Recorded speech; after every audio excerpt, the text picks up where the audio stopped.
Don't listen to people like Jimmy Dore and others who tell you, oh, she's got a D next to her name, canceled, or oh, because she's the squad has let you down. Let's project that onto Nina Turner.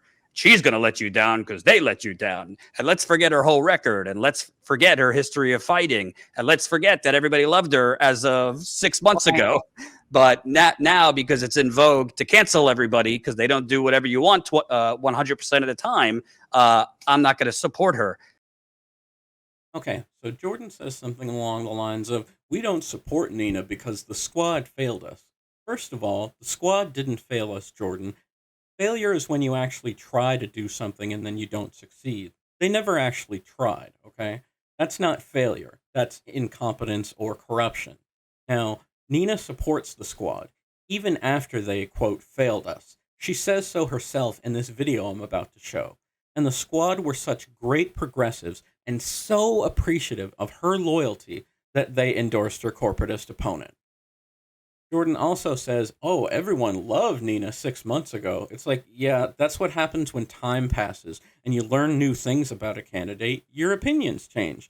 Like, Jordan, I loved you until you adopted this holier-than-thou attitude where you think you're the greatest reporter ever and everyone else sucks because you go out into the field while others only express their opinions from their homes or studios. It's like, your version of reporting isn't the only version that exists, Jordan. I'm sorry to tell you that. Jordan also says, we're canceling because the squad doesn't do what we want 100% of the time.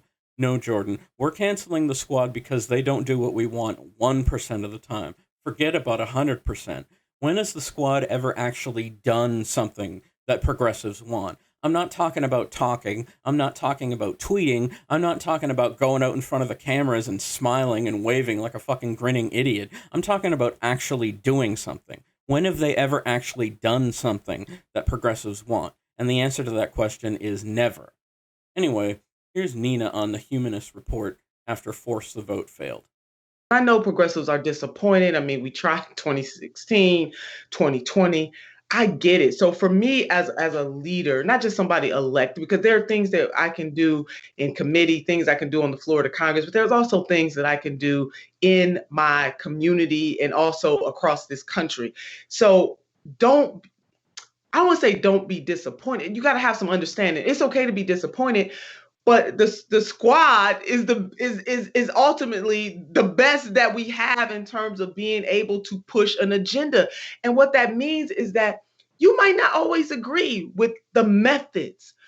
I need people to understand that when you are on the inside, it doesn't mean that you are selling out. I know they've gotten a lot of pressure, but they are the ones up there holding it down. They're pushing as hard as they can. And just because things are not going exactly the way, just because they're not using the exact tactics that some in the activist community want them to use, that doesn't mean that you throw them away. Because guess what? If you're throwing away members of the squad who are our best opportunity to get what we need, and also some members of that progressive caucus, then you're not going to have anybody there. So if the prerequisite, in summation, if the prerequisite for relationship means that I have to do, or the squad has to do everything you say, the way you say do it, then there's not much of a relationship at all.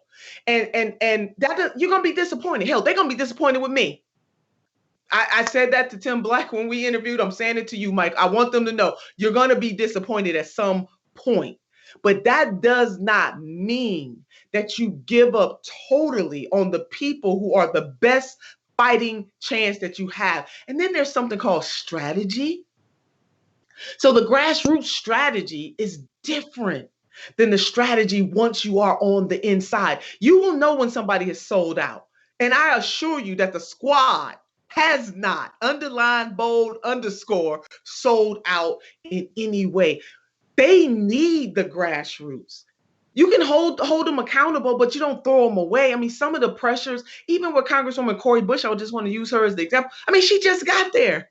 Hell, overall, the squad members overall just got there, even the ones who've been there a little longer. And then you have people just throwing up their hands, throwing them away just because they're not using the tactics that you want them to use. You don't know what is going on.